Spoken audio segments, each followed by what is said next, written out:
So some of the symptoms around grief can be shock and disbelief, sadness, guilt, anger, fear, physical symptoms.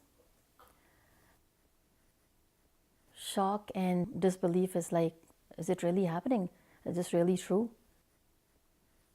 And then sadness, right? This has really happened. I'm extremely sad. What's going to happen next? Guilt.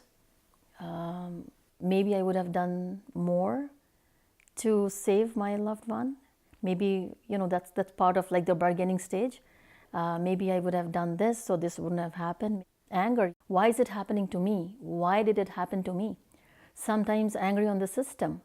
Sometimes angry on yourself. Angry with the doctor who treated, right? The nurse.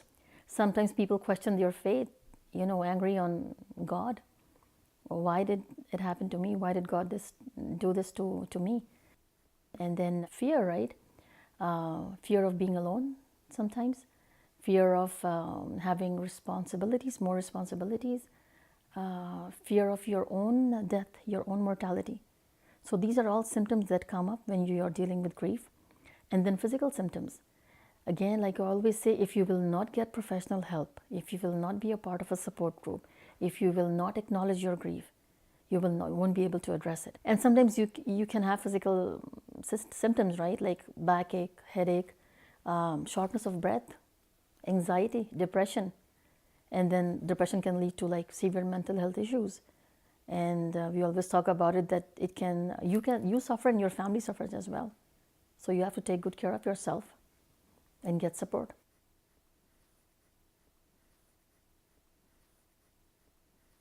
Yeah, even subtle losses also lead to grief, right? Say, for example, loss of a relationship, separation, divorce, retirement, losing a family home, losing a pet.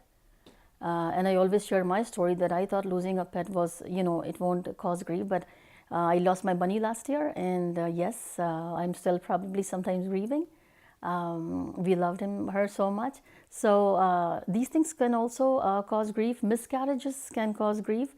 I have a few participants in one of my groups, and they lost babies, like, they had miscarriages. And again, loss, right? It will cause grief.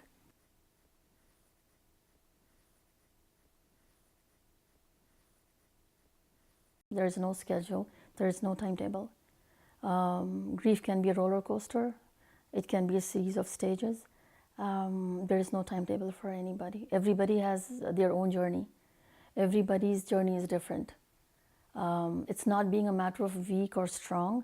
Like, say, for example, if I had a death in my family and my coping mechanism is, better, and I got, it over with in like few months, that doesn't mean that I'm strong or weak. Or if somebody is grieving for years, that doesn't mean that they are weak. Everybody's different. Everybody's loss is different. Depends on a lot of factors, right? Your personality, your belief, your values, your coping mechanism, your support system, which is very important, right? So there are a lot of factors that help you with your journey. But like I said, there's no set timetable for that.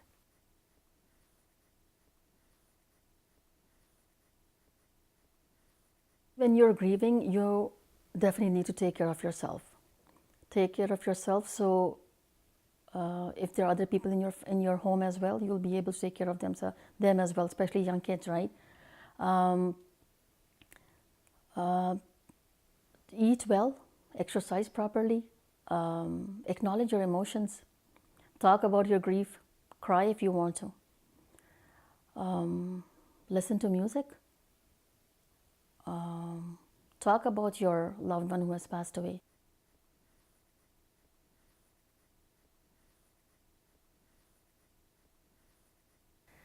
See, it's always better to get support, right? As South Asians, I don't know, we are not trained to do that. We feel guilty or embarrassed of coming out and asking for support. The biggest fear I feel is, what if the other person says no? And I think, what happens if the other person say no, right?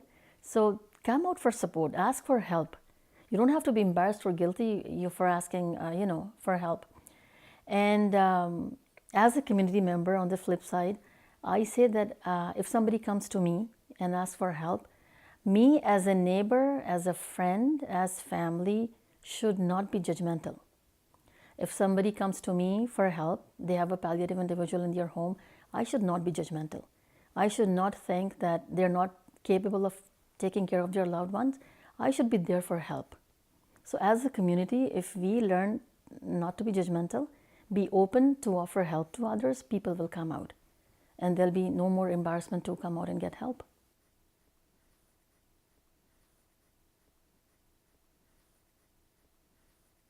See, the way we do our support groups at House Hospice is it's basically a 6-week support group, and everybody qualifies for that. You know, whoever has lost someone to death today or even 20 years back, and they still feel heavy, they want to talk about it, they are eligible to attend this group. This group runs for 6 weeks. Every week we meet for 2 hours. We have an icebreaker activity, then we have a discussion, and we talk. So basically, it's more of an interactive group. We talk about spirituality, we talk about what is grief and bereavement. In session number 3, we just encourage participants to share their stories. And tears are welcome. People cry. We all cry and laugh. Sometimes I cry too. I have had multiple losses in my family. So then we talk about cultural myths and realities. What are the South Asian cultural myths? What are the realities to it?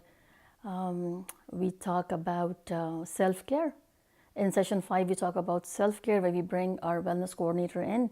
We talk about complementary therapies that we provide to our clients, palliative individuals, our bereaved individuals, caregivers. So we talk about that. And then we close it by talking about spirituality. That is how we run these groups.